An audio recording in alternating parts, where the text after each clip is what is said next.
पहले वो सिद्धांत, उन सिद्धांतों की बात करेंगे जो व्यवहारवाद के अंतर्गत आते हैं। व्यवहारवादी सिद्धांत है या साहचर्यवादी सिद्धांत है या संबंधवादी सिद्धांत है या फिर उनको परिधीय सिद्धांत भी कहा जाता है। क्या कहा जाएगा?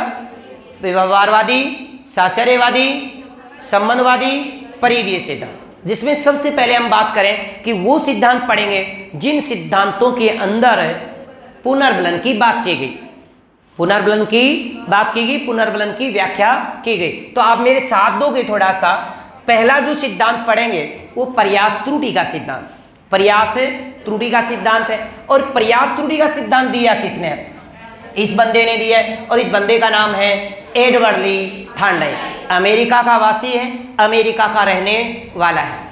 दूसरी बात, प्रथम शैक्षिक मनोवैज्ञानिक है, प्रथम शैक्षिक मनोवैज्ञानिक है। शिक्षा के क्षेत्र में बड़ा योगदान रहा इस थॉर्नडाइक का, इसीलिए प्रथम शैक्षिक मनोवैज्ञानिक माना जाता है। सबसे ज्यादा, सबसे प्रसिद्ध जो मनोवैज्ञानिक रहा है, सबसे प्रसिद्ध मनोवैज्ञानिक कौन है? थॉर्नडाइक है। और शिक्षा मनोविज्ञान का जनक भी थॉर्नडाइक है। थॉर्नडाइक से याद रखिएगा कि थॉर्नडाइक का पूरा नाम एडवर्ड ली थॉर्नडाइक है। एडवर्ड ली थॉर्नडाइक प्रथम शैक्षिक मनोवैज्ञानिक है, इसीलिए इसे शिक्षा मनोविज्ञान का जनक कहते हैं। प्रथम शैक्षिक मनोवैज्ञानिक है, इसीलिए इसे शिक्षा मनोविज्ञान का जनक कहते हैं। सीखने के सबसे पहले अगर सिद्धांत के नियम जिस व्यक्ति ने दिए हैं, उस व्यक्ति का नाम भी एडवर्ड ली थॉर्नडाइक है। और अपने उस नियमों के आधार पे ही क्या कहलाया? प्रथम शैक्षिक मनोवैज्ञानिक कहलाया। यानी शिक्षा की क्षेत्र की कुछ बातें की इस व्यक्ति ने। तो ये शैक्षिक है थोड़ा सा, और ये थोड़ा सा बाय मिस्टेक यहाँ पे वैज्ञानिक लिख देना। अब शिक्षा मनोविज्ञान के जनक माने जाते हैं। अब देखो, सबसे ज्यादा जो लोकप्रिय हुआ है, सबसे प्रसिद्ध कौन है? सबसे प्रसिद्ध है थॉर्नडाइक। सबसे लोकप्रिय कौन है? सबसे लोकप्रिय कौन है? Sigmund Freud. पर 20वीं शताब्दी में प्रसिद्ध मनोवैज्ञानिक कौन है? वी.एफ. स्किनर, बुरहाम फ्रेडरिक स्किनर, अमेरिका के वासी हैं। तो हम जो बात पढ़े कि प्रयास त्रुटि सिद्धांत जो पढ़ रहे हैं एडवर्ड ली थॉर्नडाइक का, तो 3 बातें हमें एडवर्ड ली थॉर्नडाइक के बारे में ध्यान होनी चाहिए। पहली बात, शिक्षा की बात कर रहे हैं, शिक्षा के संदर्भ में कुछ नियम दिए, तो इसलिए प्रथम शैक्षिक मनोवैज्ञानिक। और प्रथम शैक्षिक मनोवैज्ञानिक होने के कारण इसे शिक्षा मनोविज्ञान का जनक कहा गया। सबसे प्रसिद्ध मनोवैज्ञानिक भी थॉर्नडाइक रहा। परंतु सबसे लोकप्रिय कौन रहा? सबसे लोकप्रिय है सिगमंड फ्रॉइड। सबसे लोकप्रिय कौन है? Sigmund Freud. आप बोलोगे कि नहीं? क्या हैं? नहीं बोलोगे हैं? कहीं तो सुननी हो रही है एकदम, हैं? कहीं हम घूट आ रही है? तो देखो, सबसे प्रसिद्ध मनोवैज्ञानिक कौन है? थॉर्नडाइक, एडवर्ड ली थॉर्नडाइक। सबसे लोकप्रिय मनोवैज्ञानिक कौन है? Sigmund Freud. 20वीं शताब्दी में प्रसिद्ध मनोवैज्ञानिक कौन हुआ? स्किनर। प्रथम शैक्षिक मनोवैज्ञानिक कौन है? थॉर्नडाइक। शिक्षा मनोविज्ञान का जनक कौन है? थॉर्नडाइक। और शैक्षिक मनोवैज्ञानिक किसको माना जाता है? थॉर्नडाइक। और सबसे लोकप्रिय किसको माना जाता है? सिगमंड फ्रॉइड को। और 20वीं शताब्दी का प्रसिद्ध मनोवैज्ञानिक कौन है? स्किनर। अब देखो, अब इसकी थोड़ी सी बातें कर लेते हैं अपन। 1898 की बात है। 1898, उस समय आप छोटे छोटे थे।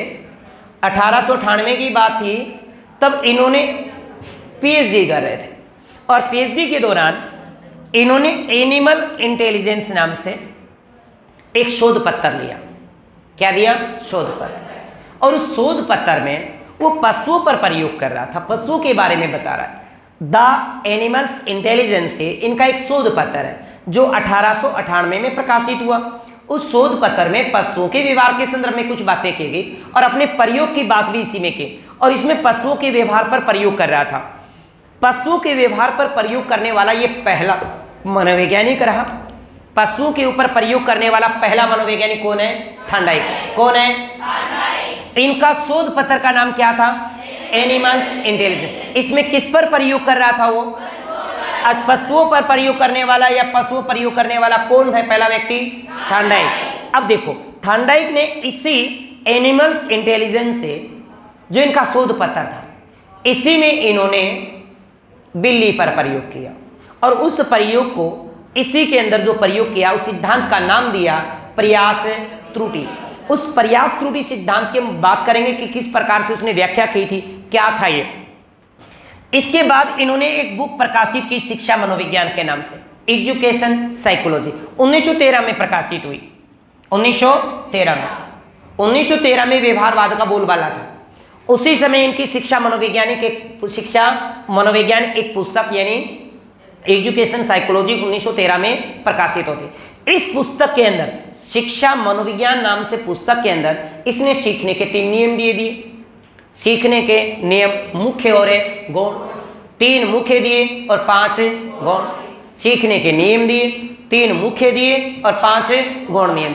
इसी पुस्तक में सीखने के 3 मुख्य और 5 गौण नियम किस बुक में है? वो थॉर्नडाइक ने सीखने के मुख्य नियम किस पुस्तक में प्रकाशित किए? शिक्षा मनोविज्ञान। शिक्षा मनोविज्ञान किसकी पुस्तक है? थॉर्नडाइक। थॉर्नडाइक का पूरा नाम क्या है? प्रथम शैक्षिक मनोवैज्ञानिक कौन है? बिल्कुल मेरे साथ बोली, कौन है? थॉर्नडाइक।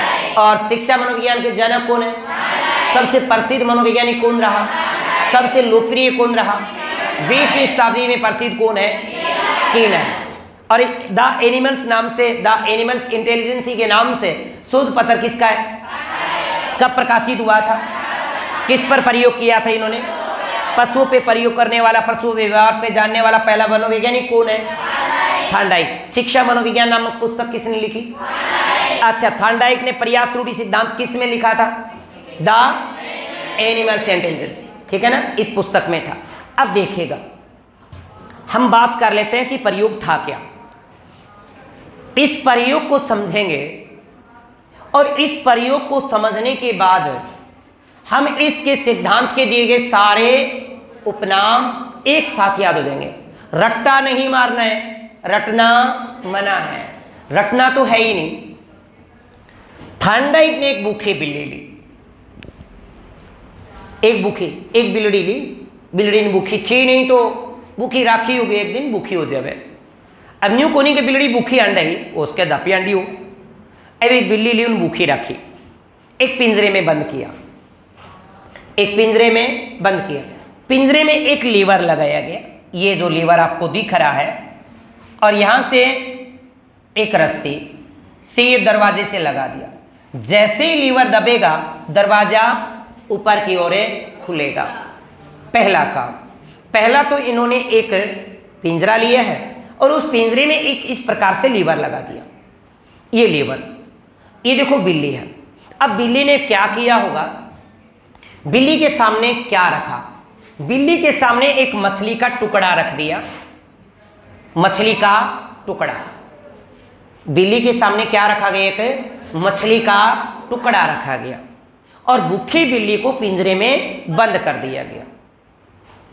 अब भूखी बिल्ली इस मछली के टुकड़े को देख करके, अब मछली का टुकड़ा उसके लिए क्या है? स्टिमुलस है, उद्दीपक है। क्या है? स्टिमुलस। तो बिल्ली उस मछली के टुकड़े को देखकर उछल कूद मचाती है, उस पिंजरे से बाहर निकलने का प्रयास करती है। इसलिए सिद्धांत का एक उपनाम हो गया उद्दीपक अनुक्रियाशीलता। समझ रहे हो? बिल्ली मछली के टुकड़े को देख करके उस बिल्ली दरवाजे से निकलने का प्रयास कर रही है और उछल कूद मचा रही है। तो पहले सिद्धांत का जो उपनाम हो गया वो क्या हो गया? उद्दीपक अनुक्रियाशीलता। उद्दीपक का मतलब है स्टिमुलस, अनुक्रिया का मतलब है रिस्पॉन्स। तो सिद्धांत का नाम हो गया stimulus response theory, SRA theory. समझ रहे हो? ये आपका स्टिमुलस है, उद्दीपक है, और ये आपका रिस्पॉन्स है। क्या है? रिस्पॉन्स। अब रिस्पॉन्स से अपन R लिख देंगे। क्या लिख देंगे? R। रट्टा नहीं मारना है, समझना है सिद्धांत को। उद्दीपक और अनुक्रिया, मछली के टुकड़े को देख करके बिल्ली के द्वारा उछल कूद का मचाना, यहाँ पे क्या है? अनुक्रिया है। क्या है? अनुक्रिया। तो सिद्धांत का नाम क्या पड़ गया? उद्दीपक अनुक्रिया सिद्धांत, स्टिमुलस रिस्पॉन्स थ्योरी या SR थ्योरी। बिल्ली इस पिंजरे से निकलने का अनेकों बार प्रयास करती है, अनेकों बार उछल कूद करती है, बार बार प्रयास करती है, बार बार प्रयास कर रही है। तो आवर्ती का सिद्धांत। किसका? आवर्ती। बार बार उससे क्या कर रही है? निकलने का प्रयास कर रही है। तो सिद्धांत का उपनाम पड़ गया आवर्ती का सिद्धांत पड़ गया। बिल्ली फिर भी परिश्रम कर रही है, यानी निकलने की मेहनत कर रही है, परंतु दरवाजा खुलने का नाम नहीं ले रहा। परंतु बिल्ली ने अपना प्रयास जारी रखा, धैर्य रखा कि कभी तो दरवाजा खुलेगा। यानी परिश्रम धैर्य का सिद्धांत, परिश्रम धैर्य का सिद्धांत हुआ। आवर्ती का सिद्धांत, परिश्रम धैर्य का सिद्धांत। अब तक परिश्रम जारी है, परिश्रम धैर्य हो गया। आगे चलो। बिल्ली उछल कूद करते करते करते उसका पैर उसे लीवर पे जा लगा और दरवाजा खुल गया। अनेकों बार प्रयास की, त्रुटिवश पैर उसका लीवर पर जा गिरा। अनेकों प्रयास कर रही थी दरवाजे से निकलने का, परंतु त्रुटिवश पैर उस लीवर पे जा लगा और दरवाजा खुल गया। सिद्धांत का नाम पड़ गया प्रयास त्रुटि से। हो गया? समझ में आ रहा है सबको? सबको समझ में आ रहा है या ऊपर से जा रहा है?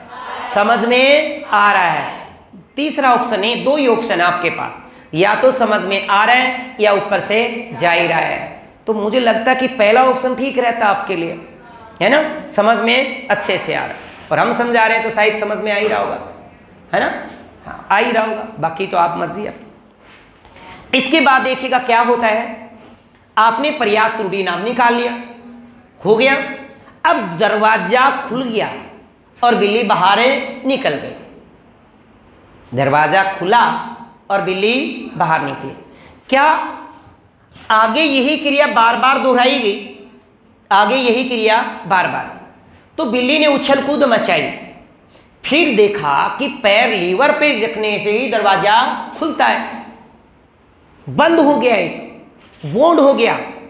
बोंड का मतलब ऐसे होता है, फिक्स बोंड कर दो, बंद, सीख गई बिल्ली दरवाजा खोलना। तो अधिगम का बंद कहेंगे, इसको बोंड बोल दिया। यानी उद्दीपक और अनुक्रिया में जो संबंध हुआ, क्या हुआ? संबंध। और वो संबंध किससे हुआ? लीवर से हुआ। किससे? लीवर से। लीवर से पैर का टच होना, दरवाजे का खुलना। क्या लीवर से उसका संयोजन हुआ पैर का? तो इसीलिए संयोजन है वाद का सिद्धांत। क्या उसके साथ उसका संबंध हुआ?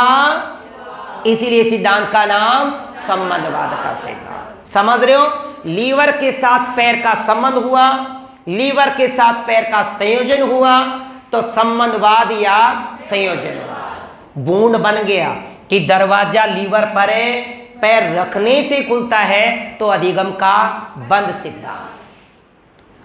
उद्दीपक अनुक्रिया के बीच जो एक संबंध बनता है, क्या बनता है? संबंध। उसी को संयोजनवाद कहा जाता है। संयोजनवाद की विचारधारा कहा जाता है। आवर्ती की आवर्ती, प्रयास हुआ त्रुटिवश खुला, प्रयास त्रुटि, परिश्रम नहीं छोड़ा, जारी रखा, परिश्रम धैर्य का सिद्धांत। नाम समझ में आया? नाम समझ में आया क्या? अब देखिएगा, ये कुछ उपनाम। उद्दीपक अनुक्रिया बार बार किया, एसआर थ्योरी समझ में आ रहे हैं। प्रयत्न भूल, बार बार कोशिश कर रही है, गलती से, भ्रम से, त्रुटि से पैर जा करके लीवर पर लगा, तो प्रयत्न कर रही है, प्रयत्न भूल का कह सकते हैं, प्रयत्न भूल का कह सकते हैं, और प्रयास त्रुटि कह सकते हैं। अनेकों प्रतिक्रियाएं की, एक प्रतिक्रिया नहीं हुई। निकलने के लिए अनेकों प्रतिक्रियाएं बिल्ली इसने उस दरवाजे से की होगी, तो बहु प्रतिक्रिया का सिद्धांत। संबंधवाद, संयोजनवाद, साचर्यवाद, ये तो एक ही बात को बिलोंग करते हैं। जैसे ही उद्दीपक को पाने के लिए, बिल्ली उद्दीपक को पाने के लिए अनुक्रियाएं करती है, अनुक्रिया करती है, तो लीवर से उसका पैर संबंध होता है, तो संबंध है वाद का। इस संबंधवाद को होना ही क्या कहते हैं? संयोजनवाद विचारधारा कहलाती है। और इसी में ही अलग से साचर्य संबंध स्थापित हो गया। बिल्ली को बार बार उसी पिंजरे में रखा गया, तो एक साचर्य संबंध हो गया। क्या हो गया? साचर्य। क्योंकि एक दिन प्रयोग नहीं किया, बिल्ली एक दिन में नहीं सीखी, बार बार अभ्यास हुआ, बार बार अभ्यास हुआ तो साचर्य संबंध हो गया, साचर्य का सिद्धांत हो गया। बिल्ली परेशान थी, बड़ा दुख था उसको, है ना, बहुत परेशान थी, परंतु जब अगर दरवाजा खुला होगा उस परिश्रम के बाद उसे कैसा महसूस हुआ होगा, सुख, आनंद। जैसे आप लोग तैयारी करते हो, देखो आपकी नींद नहीं आती आपको रात को, दिन में आपको चैन नहीं है कि नहीं, है कि नहीं, ना दिन में नींद है, ना दिन का चैन गया, रात की नींद गई है, साज और सवार गया, गया कि नहीं, शादी विवाह में भाग नहीं ले सकते आप, परेशान तो हैं, दुखी तो हैं आप। और जिस दिन नौकरी मिल जाएगी उस दिन खुशी के क्या आएंगे, आंसू आएंगे कि नहीं, आएंगे कि नहीं आएंगे, बताओ, आएंगे ना, वो आप पे भी लागू है ये चीजें। तो सुख दुख का परिश्रम बनाए रखा, हिम्मत नहीं हारनी है, धैर्य रखना है। थारे नाम को भी भाग जग जय को कोई नहीं होगा, भगवान हुए है ना। तो परिश्रम और धैर्य का सिद्धांत, चयन किया होगा उसने, उस लीवर का चयन कर लिया कि दरवाजा तो लीवर पर पैर रखने से ही खुलता है, तो सिद्धांत का नाम हो गया चयन का सिद्धांत। गलती कोशिश, गलती हो रही थी और अंततः कोशिश करती रही और दरवाजा खुल गया, तो सिद्धांत का नाम पड़ गया गलती कोशिश का सिद्धांत। ये सिद्धांत मुझे लगता है कि इनको रट्टे मारने की जरूरत नहीं है। माइंड में क्या रखो, एक बिल्ली, एक पिंजरों और बाहर मछली का टुकड़ा, उद्दीपक, रिस्पॉन्स और एक लीवर, बस। लीवर 4 के नाम दे देता आपका, 5 हो गया, अधिगम बंद हो गया, संबंध हो गया, संयोजन हो गया, साचर्य हो गया, चयन हो गया। फिर आवर्ती कर रहे हो, परिश्रम कर रहे हो, बहु प्रतिक्रियाएं कर रहे हो, प्रयास हुआ, त्रुटिवश खुला, है ना। तो ये बातें मुझे लगता है कि आपके समझ से परे नहीं है, आपके समझ में आई, आपके जहन में बैठ गई। अब देखो यहां पे चालक, आप जो बिल्ली मछली के टुकड़ा उसके सामने था, भूखी बिल्ली थी, बिल्ली क्या थी, भूखी थी, और भूखी बिल्ली के सामने चालक क्या है आपका, भूख। भाई भूख के मारे निकलने का प्रयास कर, अगर बिल्ली ने दाप के नाच दीड़ हो तो, दाप के दूध पीड़ हो तो अगले आराम से भीतर बैठे जी आवाज खोल दी, अपा तो ये बैठा है कि नहीं, पर बिल्ली को क्या रखा गया, भूखा।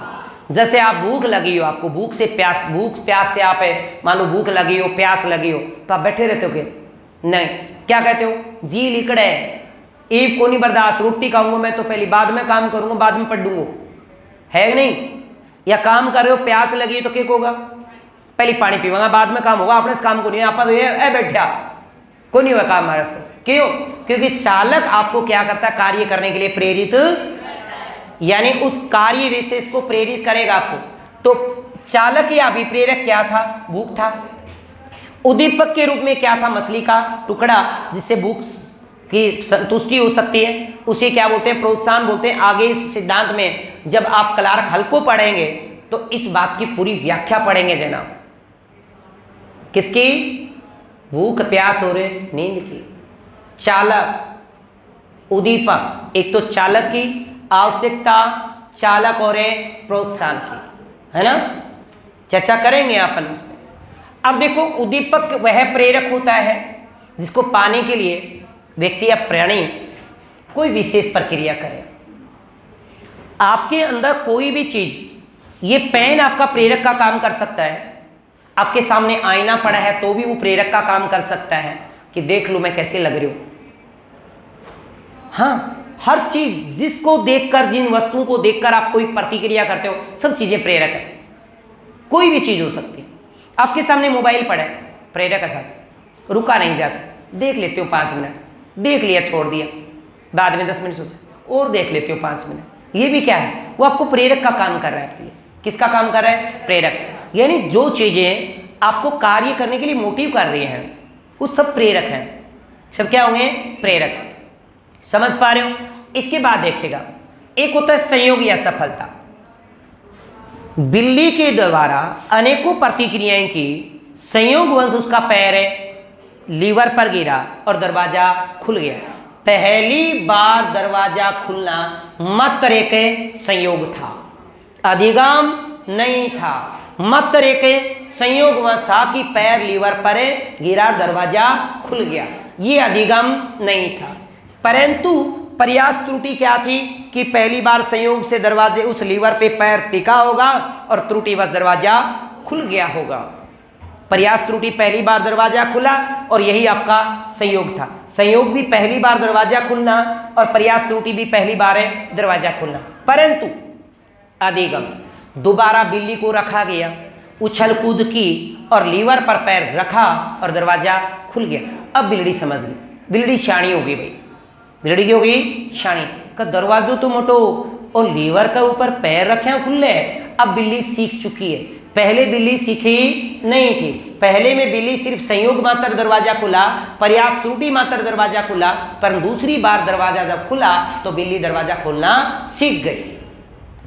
इसके बाद देखिएगा एडवर्ड ली थार्नडाइक ने प्रयास त्रुटि के सिद्धांत के आधार पे अपनी पुस्तक शिक्षा मनोविज्ञान के अंदर सीखने के कुछ नियम भी प्रतिपादित किए, जो मैंने अभी आपको थोड़ी देर पहले भी चर्चा की थी कि शिक्षा मनोविज्ञान जो उनकी 1913 में पुस्तक प्रकाशित हुई उसमें सीखने के नियम दिए गए। और सीखने के नियम में 3 मुख्य 5 गौण नियम है ना, 3 मुख्य और 5 गौण नियम दिए गए। अब 3 मुख्य नियम भी याद रखने और 5 गौण नियम भी याद रखने। कौन से सिद्धांत से, कौन से नियम से किस प्रकार का क्वेश्चन आएगा, इसी पे अपन देखो अभी चर्चा करने वाले हैं। अब दिल थाम के बैठे, मुझे पता बहुत अच्छे हैं आप लोग, सुन रहे हैं, देखो कितने अच्छे से। मुख्य नियम में देखो सबसे पहला जो नियम है वो है तत्परता का। कौन सा? तत्परता। तत्परता को ही क्या कहेंगे? मानसिक तैयारी। आप तत्पर तब तक नहीं होते जब तक आप मानसिक रूप से तैयार नहीं होते। तो तत्परता का या फिर मानसिक तैयारी का, ये मानसिक तैयारी नाम आगे चल के वुडवर्थ देगा। थार्नडाइक ने ऐसा कुछ नहीं बोला था, ये थार्नडाइक तो कहता कि भी तत्परता था। वुडवर्थ ने कहा कि जनाब इसके बगैर नहीं होते, ये काम करवाता है। आप कोई भी काम है ना इसके बगैर नहीं करते। आपने कोई भी काम नहीं किया, इसने करवाया। आप गलती किए हो तो इसने करवाया। आपने मोबाइल चलाया तो इसने चलवाया, आपने नहीं चलाया ऐसा। अब मम्मी पापा कहे ना कि क्या कर रही थी? पढ़ रही थी। मैं तो क्या पढ़ रही थी मुझे नहीं पता, ये जाने। मोबाइल चला रही थी। हाँ मैं नहीं चला रही थी पापा, तो ये चला रहा था। कह सकते हो अच्छा बहाना, एक तरीका। आप कोई भी काम कर रहे हो और मम्मी पापा अगर आपको टोके कि क्या कर रहे हो, नहीं मैंने कुछ नहीं किया, इसने किया। क्यों? क्योंकि मस्तिष्क में विचार आए बगैर कोई क्रिया होती ही नहीं। जब तक आप बैठे हो और मस्तिष्क मान लो निष्क्रिय हो जाए एकदम, क्यों जो कुछ काम नहीं होता साहब। कई बार नहीं होता कि अचानक उसको चोट लगी और सब कोमा में चला गया। क्यों? मस्तिष्क उसका काम है नहीं कर रहा। हम जो भी काम कर रहे हैं, जो मैं बोल रहा हूं, मैं नहीं बोल रहा, ये बोल रहे हैं। ये कहां से बोला है? सब जीवा से बोल रहे हैं। तो ये कैसे बोल रहा होगा? सब विचार आए होंगे। क्या आए होंगे? क्योंकि मस्तिष्क में बिना विचार कोई कार्य होता ही नहीं। तो सबसे पहले मस्तिष्क में विचार आते हैं और विचारों का प्रदर्शन होता है बाद में अंगों के द्वारा, वो व्यवहार कहलाता है। तो तत्परता का नियम, सबसे पहले मानसिक तैयारी।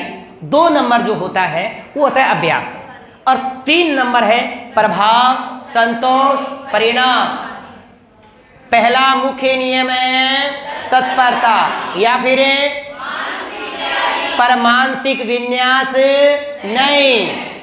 ठीक है ना, मानसिक विन्यास नहीं करेंगे, सिर्फ मानसिक तैयारी। दूसरा अभ्यास का नियम, तीसरा अभ्यास नहीं, तीसरा प्रभाव, संतोष, परिणाम। अब 1 बाई 1 करके इसके बाद 5 क्या है आपके गुण, फिर पढ़ेंगे डिटेल से इनको। तो 5 गुण है। गुण में पहला कौन सा है? बहुप्रतिक्रिया।